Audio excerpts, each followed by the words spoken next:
ازيكم يا أصحابي؟ وحشتونا. يلا نشوف النهاردة مارسو والتنين مع العفاريت عملوا ايه. صحيت مارسو من النوم متشوقة تعرف الكائنات العجيبة عملت ايه في التلج والضلمة والنرويج. كالعادة فطرت مارسو ولعبت رياضة ولبست وجهزت للمغامرة الجديدة. جه التنين صديقها في الميعاد مظبوط، ومامتها قالت لهم: يا ولاد خلي بالكم من نفسكم، أنا هنا أهو هشغل القرآن وادعي ربنا يحفظكم. أنا بحبك قوي يا ماما، ربنا يبارك لنا فيكي. ركبت مارسو التنين وكان معاها شنطة كبيرة. ايه الشنطة الكبيرة دي يا مرسو؟ دي لزوم الشغل يا صديقي. يعني ايه؟ مش فاهم بجد. زلاجات على الجليد علشان نستمتع، أصلي حبيت الزحلقة على التلج قوي. وهو كذلك يا مرسو، يلا بينا. وأنا عملت حسابك معايا في الزلاجات يا تينو، ويلا بينا يهو.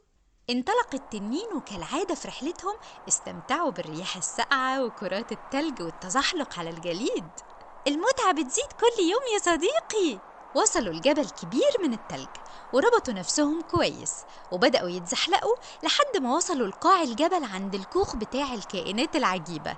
شافوهم وهم قاعدين ومش عارفين يعملوا ايه في البلد اللي ما بيطلع لهاش شمس دي.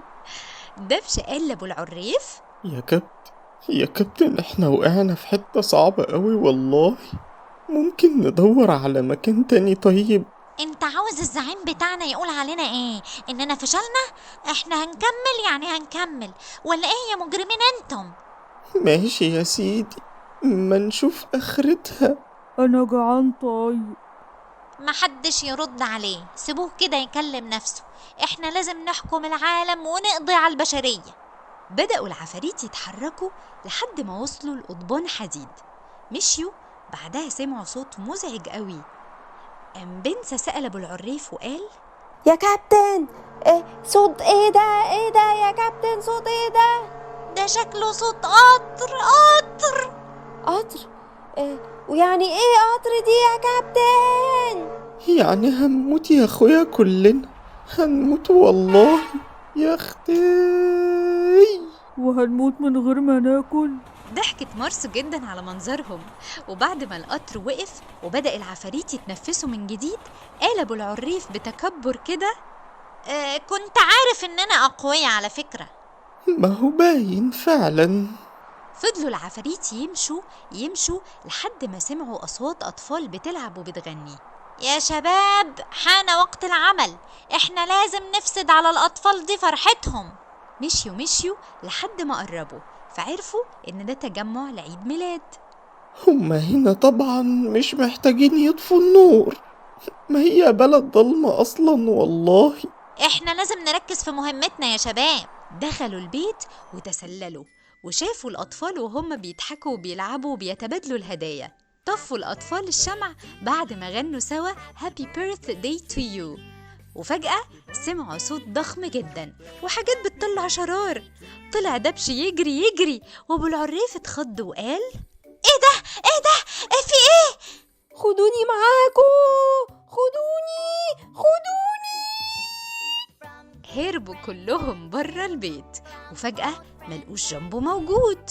ياه، احنا انكتب لنا عمر جديد يا ولاد. روح يا بنسى، شوف جنبه فين. لا، روح انت يا ماما، انا خايف. انتم جنود، انتم عفاريت انتم. اضطر ابو العريف هو اللي يروح يدور على جنبه. لقاه غايص جوه تورتة عيد الميلاد بياكل. ندهله وخرجوا الاتنين سوا.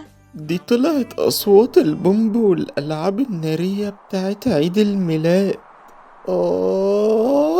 العفاريت قالوا لابو العريف ان هم كانوا خايفين جدا وركابهم كانت سايبة خالص وهم بيحاولوا يجروا من الاصوات دي. وقرروا يمشوا من المكان بعد ما تنهدوا من الخضة دي وقالوا: نجونا. ضحكت مارسو صديقها على منظرهم وهم بيجروا وهم خايفين جدا.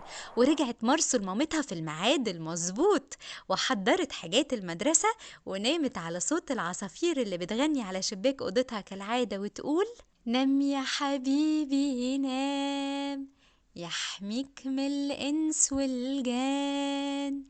نام يا حبيبي نام، الله هو السلام، هو القوي الرحمن. نام يا حبيبي نام. عاوز تسمع معلومات جديدة وفي نفس الوقت تستمتع وتتسلى؟ طيب عايز تضحك من قلبك؟ اضغط سبسكرايب وشد الجرس، هات أصحابك، هتلاقي مغامرات وضحك كتير. مستنيينكوا يا أصحابي.